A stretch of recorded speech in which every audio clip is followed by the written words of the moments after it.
I recently got the chance to watch the latest Jenna Ortega feature, Miller's Girl, and I have to admit that I was pretty underwhelmed by it.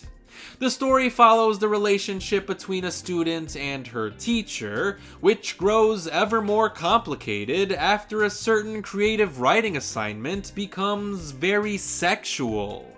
So Jenna Ortega plays a femme fatale of sorts, and Martin Freeman plays the teacher that she tries to seduce.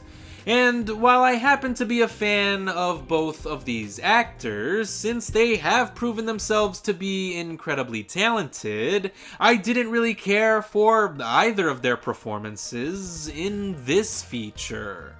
Because Ortega is playing a not-so-different version of Wednesday Addams, and Martin Freeman is playing an infuriatingly boring teacher.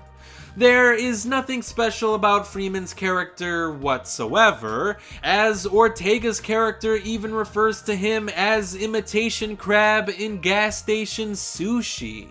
Which is a totally sick burn if you ask me, but it makes me wonder why she would become so infatuated with him in the first place.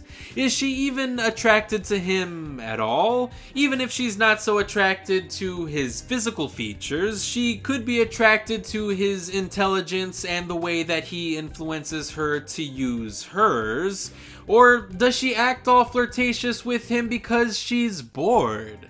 So, does she want to destroy the life of an average, everyday man simply because she can?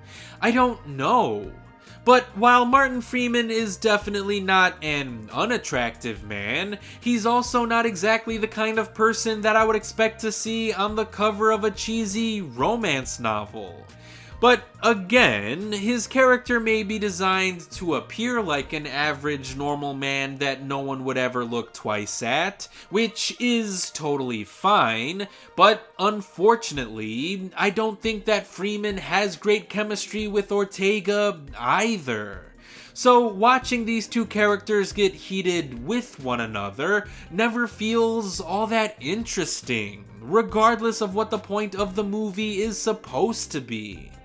Gideon Adlin and Bashir Salahuddin did get the chance to play some fun and interesting side characters though. Unfortunately, said characters are not utilized to their full potential. Especially since Adlin plays a school student who also likes to flirt with the gym teacher that is played by Salahuddin, so their relationship with one another could have provided some interesting juxtaposition against the main quote-unquote romance, but their relationship ultimately doesn't lead to anything meaningful either. So I don't know what this movie is trying to say about anything. Are we supposed to feel bad for Freeman's character for having his life destroyed by his blasé yet anarchistic student? Especially since he never lived up to his full potential as a writer and has a hateful wife who constantly reminds him of this? Or are we supposed to feel like he deserved some sort of comeuppance for putting himself in that situation in the first place? I really don't know, and this movie isn't interesting enough for me to want to figure it out anyway. But I'm sure many different people will have differing opinions about it. Some people will think Freeman's character got unfairly Me Too'd, while others will think he deserved to pay for fanning the flames of this typical male fantasy. But I personally don't care either way, because if you haven't already noticed, I didn't care enough to remember or even check what the characters' names were while writing this review.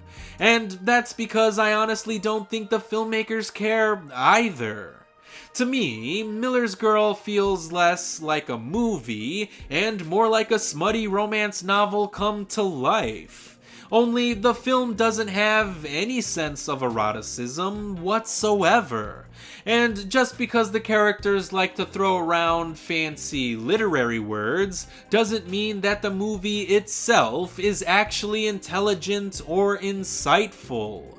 So, if I could briefly paraphrase Jenna Ortega's character here, the only thing I felt while watching this movie was a crippling sense of ennui, which means that Miller's Girl would definitely not get a recommendation from me.